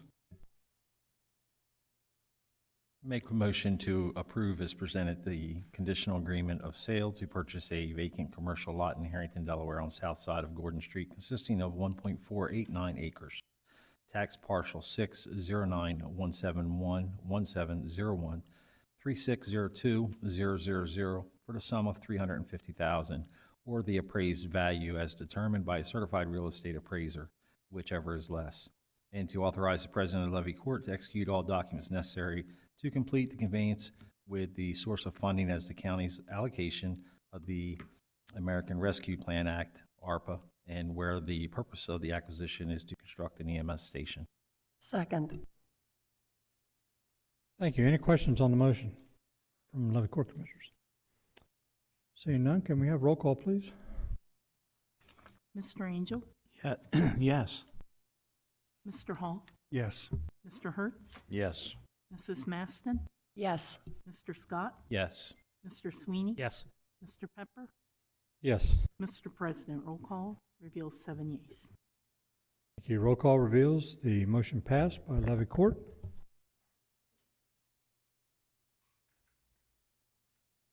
Okay, at this time we will recess from the regular business meeting and go back to our committee meeting. We have a couple items left on there that we have to discuss because we'll have to come back to the business meeting in order to vote on those.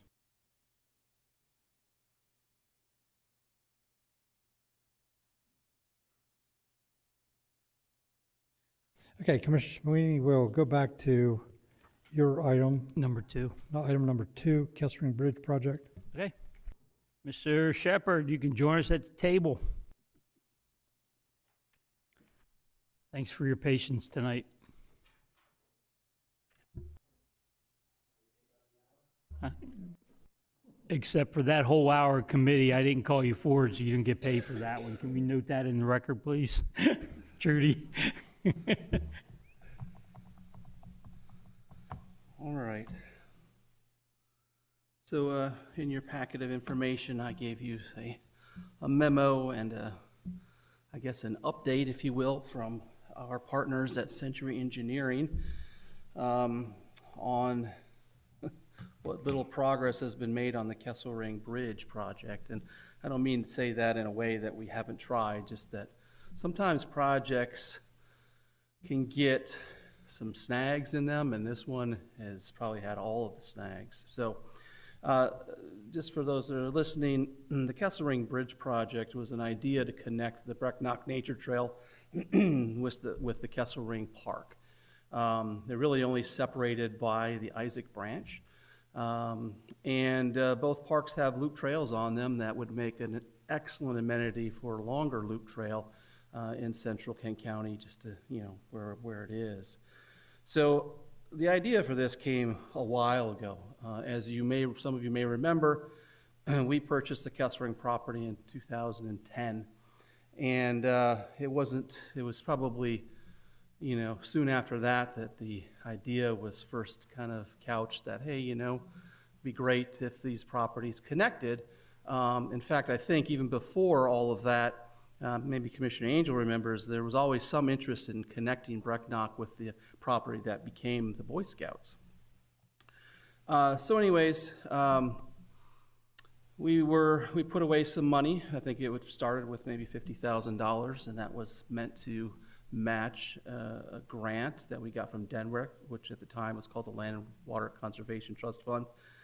$50,000 there too, and that money kind of stayed there, seed money, for a while. Our attention shifted pretty quickly because in 2012 we developed an MOU with the Boys Girls Club to build a recreation center / Boys and Girls Club. And of course, that became our main project, and for a while, as a matter of fact, opening in 2016.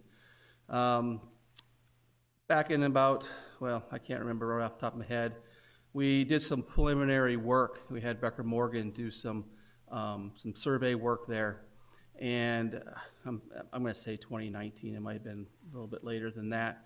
But what we found out at that time is that the Isaac Branch is considered a federal floodway, and that substantially changed the entire project because there now was other requirements that would need to be done, especially with engineering, to span either number one, to completely span the floodway, or if we were going to build within the floodway, we had to do a study that would determine essentially if there was a flood, what would that structure do to the flood level in that area. So that pushed it back a little bit. It kind of confounded us for a while. We slowly kind of put some more money away. Also in that time frame, we also undertook a different project over at HUN, which was a bridge project, just like what we thought this was going to be like. And our staff did, pretty much do that one almost completely in-house. In fact, even put it together. So it had some parallels in our mind at that point that we would be able to do the same thing here, but that was not the case. So we essentially, we had chosen a site for the bridge originally. When we got the information back from Becker Morgan that site was actually too low to build on because it was about a half a foot below flood stage and county code, said no, we shouldn't be building there. So when we went to bring on, a couple years later, bring on Century Engineering, they did a study to determine what a better place would be, and that's in your packet. So the idea was to move it westward, kind of, I guess, upstream, if you will, to a higher point on the Pharsalia side of the branch. It also required slightly less bridging, but substantially more boardwalks. And our boardwalks typically are made with what's called helical anchors, which is a pile with a little screw on it. It's not little, excuse me. And essentially what you do is you screw that into the ground and keep putting extensions on it until it hits a certain torque. And then you use that as the building structure in order to do the boardwalks. The boardwalking was substantial. The bridging was about what we expected it to be. But because of the boardwalk, it really put our costs well beyond to what we had planned on spending. Our budget was roughly at the time about $300,000, $250,000 roughly of county funds and a $50,000 ORPT grant. But the construction estimate that they came back with was just under $1 million. So during the time that we were discussing this back in June, as the report states, we were all still doing the budget, if you remember. So we knew that probably wasn't in the cards to go get another, $700,000. So we decided to kind of put a hold on the project and then come back to it when we were a little bit more ready to talk. So there's been discussion, staff level, that we need to take a look at some of these projects that we have that just gone over an extended period of time and not determine whether it's a good idea or not, just determine whether or not it's feasible to complete. Because sometimes things they change essentially, and sometimes it could be time to move on, as they say, cut bait in a sense. So tonight I'm here before you to get your opinions and find some direction on what Levy Court would like to see. Do you believe that this project, while not entirely funded at this point, based on the new construction estimate, is it worth future investment? And if not, then do you want to take it off the books as a capital project? Any questions for Any me? questions for Mr. Shepherd, Commissioner Scott? Jeremy, do you have any kind of grants or funding or anything towards this? Yeah, so there's still the $50,000 ORPT grant, so that makes up part of the total project fund at this point. Just. But that's 50,000 on $1 million, correct? Just under $1 million. Yeah. So it make the $50,000 plus the county funding makes up $300,000 Correct. with now an expected cost of approximately So another $1 million. 700,000. Yeah. Okay. Any other questions? Commissioner Maston? Not really a question. I think it's a wonderful idea. And I think it's great for people who want to go out and walk and be able to walk our parks. But $1 million right now, in my opinion, I don't think it's feasible. I can't speak for the rest of the commissioners. Any other questions? Commissioner Pepper? If this project were to go through, what would the bridge look like? Would it look like the one at Hun? So part of it would, yes. So the span of the floodway, approximately 80 to 90 feet, would be a clear span structure just like Hun. The rest of it going out towards the actual landings at either side would be boardwalk, an elevated boardwalk, much like we have back behind Pharsalia already. So the Weeks Drive Bridge is a helical anchor bridge. The bridge at Big Oak Park is a helical anchor bridge. I would assume that you've looked at other type of structures for bridges. The one at Hun is kind of wide. I mean, have you thought about making it narrower? Make it just a walking, just wide enough for wheelchairs to get across and. Well, the bridge ain't that much. If you look at the thing, it's only 122,000. It's the boardwalks that's costing all the money. So is that all going to be, when you come off that bridge going all the way back to, I assume that ties into the Boys and Girls Club? You're saying that's all going to be boardwalk? You mean the Kent County Recreation Center? That's what he means. Yeah. Yeah, so the loop trail around Kesselring, which also services the Boys and Girls Club and the Kent County Recreation Center, would be what it loops in, what it ties into, yes. Yeah, but what I'm saying, would that mostly be boardwalk from the trail to the bridge? Is that why the cost is so high? Trail to the, so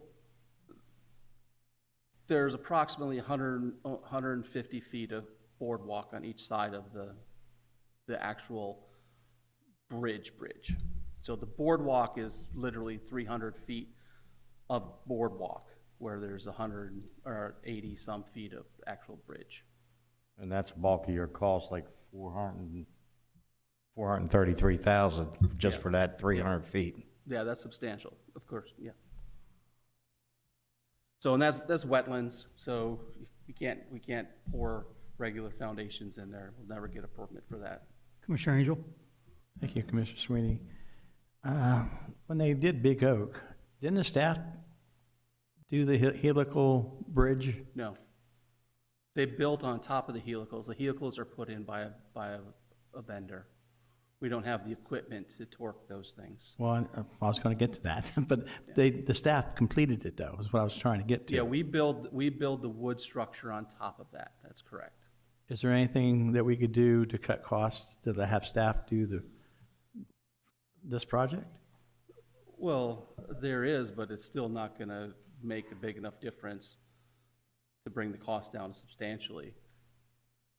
How much less substantially? Well, I've done those numbers. You just asked me tonight, but yeah, I can't imagine, it would be more than 10% of the total project cost. That's just a ballpark. But you're guessing at that, right? Huh? You're guessing at 10%? I'm guessing? Yeah, at 10% for staff to do something? Yeah, for labor costs, yeah. A penny saved is a penny earned, is the way I look at it too. So because we are trying to scrunch numbers. That's why I'm bringing it up in a meeting. Still need $600,000. Just not $700,000. Right. So, excuse me, Jeremy, Brecknock Park is connected to Kesselring. with the pathway that goes along POWMI Highway. It's Yes. just not a loop without this bridge. Correct. We own property on the south side of Isaacs Branch to within 1,200 feet of the bridge on New Burton Road or Layton Avenue, North Layton Avenue. That Sorry. 1,200 feet. So our property snakes along the Isaacs Branch. The western border of that snake then connects to the Kennewampee Sewer Water Authority, which goes all the way to the bridge that crosses over Isaacs Branch. Is there any way that we can still get a loop if we stay on the south side of the bridge and just put pathways in to get across the Kennewampee Sewer Water Authority out to the bridge, just like we've done with Route 10? That bridge has a sidewalk across it. Yeah. And then it would come to Kessel Ring there by the south entrance. Is that even an option for us without having to cross and bridge Isaacs Branch? So as my high school chemistry teacher used to always say, it's possible, but is it probable? So on the south side there, when the trail comes up, it comes up on behind W.B. Simpson. So that's clearly state-owned property as being a school district. And then there's private property that has been built on in the past at least 5 years by these two businesses that are on New Burton. So they would have to agree to some sort of a trail easement, and then building new trail in that area, I guess it's possible, but that's almost, feels like a little bit of a pipe dream to get through that at this point. I think at this point, that bridge is going to be a pipe dream for at least a few years, so unless we can find a considerable grant from ORP to fund $500,000 of it. Yeah, I get it. Okay. Any other questions for Mr. Pepper? Have you talked to the folks at the Metropolitan Planning Organization?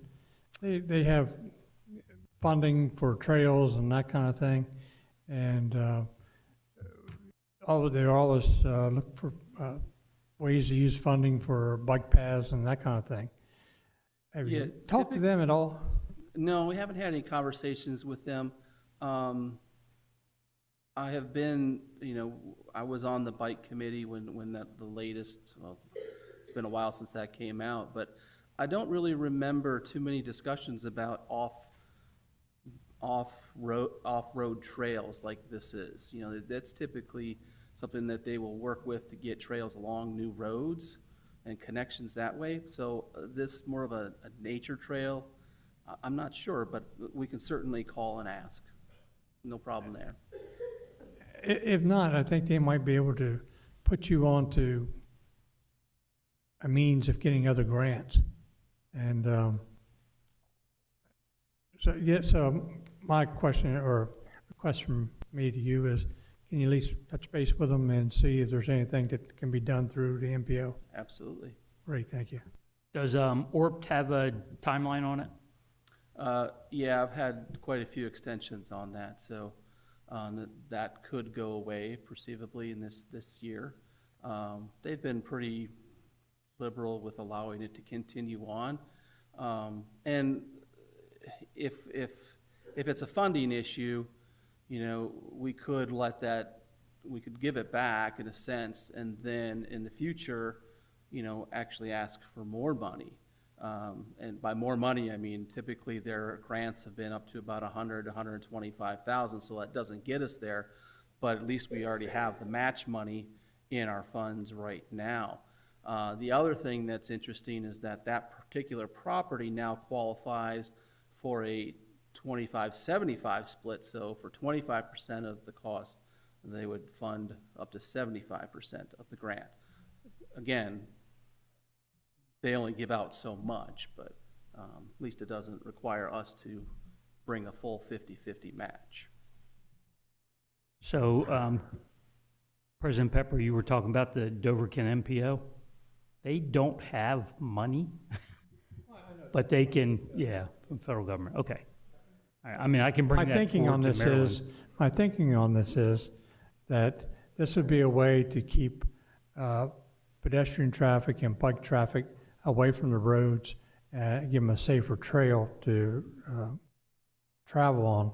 So maybe federal funds could be obtained that way. You know, because you're looking at New Burton Road and the roads that current bike trails are on and everything. This would just be a safer route. If they could tie that together with federal funds, that'd be great. And we don't know unless we ask. As a member of the MPO, I can ask Marilyn Smith to start looking into it. And then, so at this point, like the other issue, I don't want to bring this forward to a business meeting to vote to defund it until we can look at other opportunities for other sourcing. Agreed? Okay, that's all for those two issues. Any other public comment from anybody who has not commented already on either of these two issues? Anybody online, Mark? We have no members from the general public online at this time, Mr. Chair. Thank you. Seeing none, Mr. President, I close committee services. Back to you. Thank you. At this time, we'll go to Planning Services. Commissioner Maston, Chair. Turn it over to you, ma'am. The first one I have for FY24 application for funding is to authorize President Pepper to submit fiscal year 2024 Community Development Block Grant CDBG applications. Is there any questions on that one?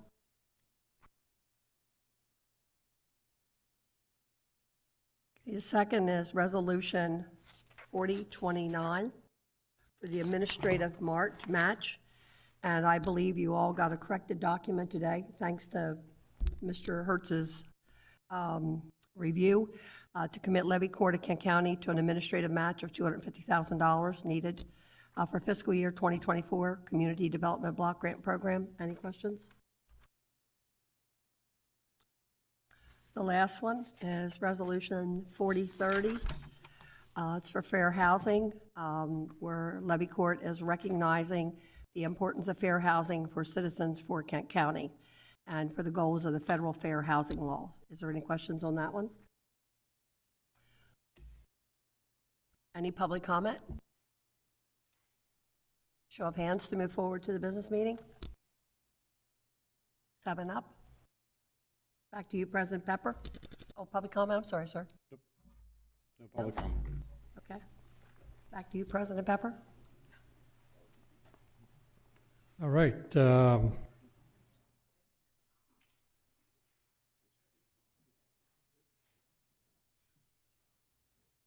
At this time, we'll reconvene the business meeting. We still have all 7 commissioners here. First item on the agenda is Commissioner Maston. Back to you.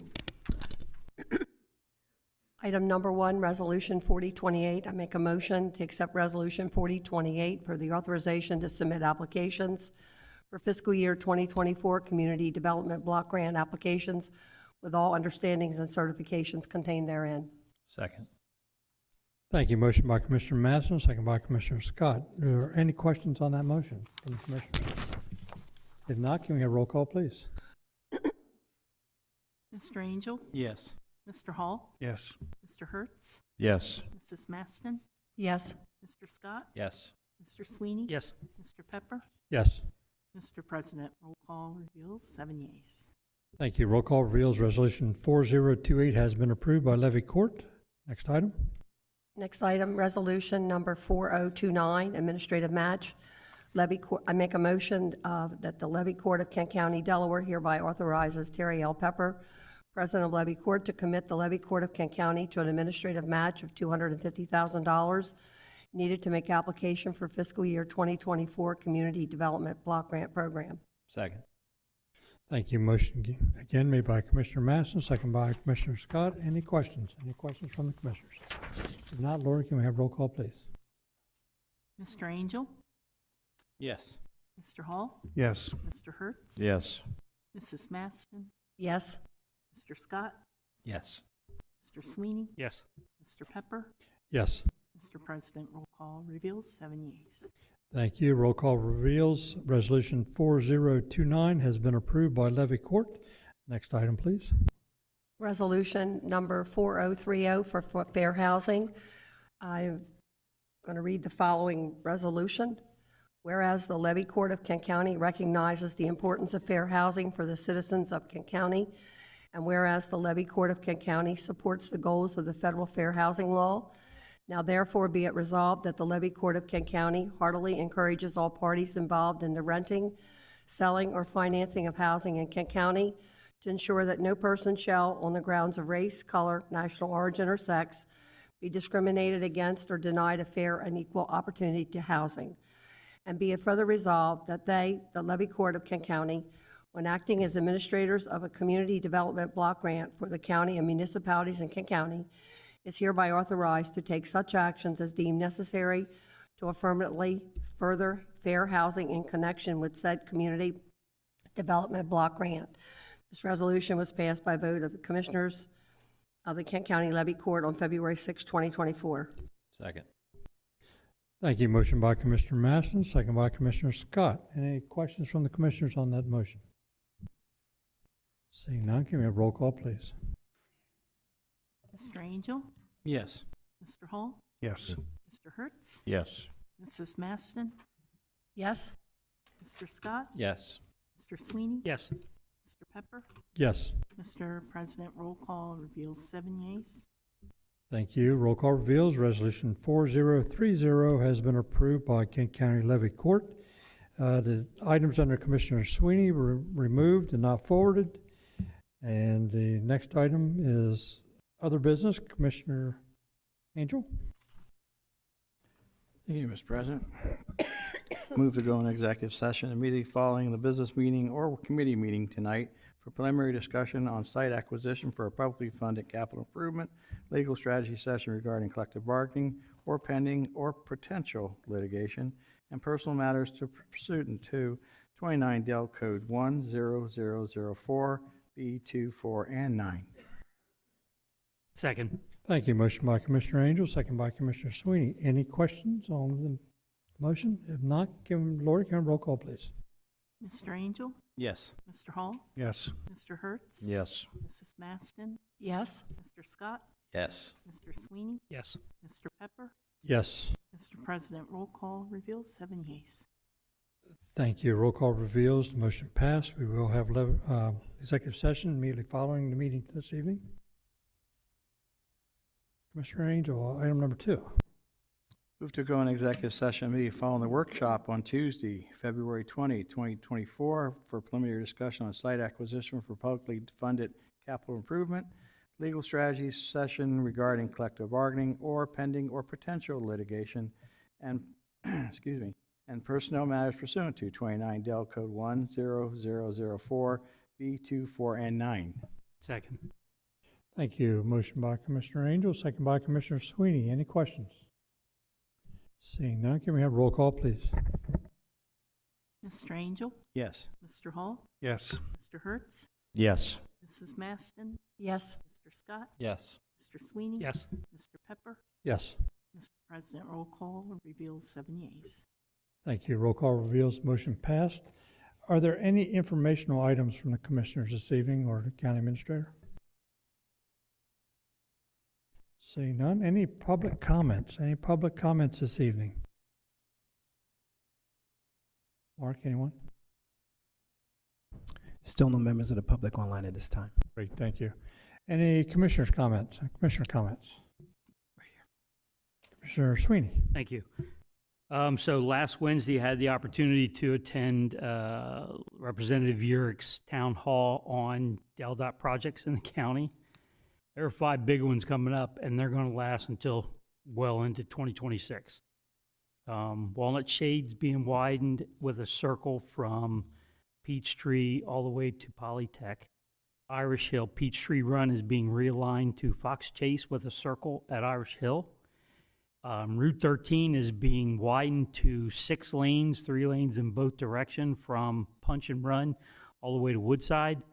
And the West Camden Bypass is what they're calling it now, is actually in two major phases that is going to bypass traffic around the town of Camden and away from the houses on Main Street that see a lot of damage from heavy trucks that go through there on a regular basis.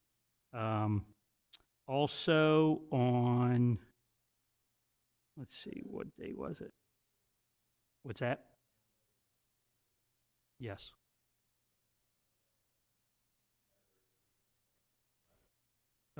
Right, and as was alluded to, on Thursday, I attended a discussion with President Pepper, Commissioner Hertz, myself, Senator Buxton, some other state people, and a lot of stakeholders for possibly creating a interpretive trail at the Hun property. Senator Buxton is going to be looking for Kent County to vote to agree to his idea there. And I think there's some question about whether or not funding was required or not, but we can deal with that later. And then on Friday, I attended Georgette Williams' funeral, and it was well attended. It was her wish not to have a pastor who didn't know her stand over her and preach, and she didn't, but enough people stood up and talked about her and her life and her impact on family and politics in Kent County. It was almost perfect to where that's what I want. So, thank you. Thank you. Any other commissioner comments?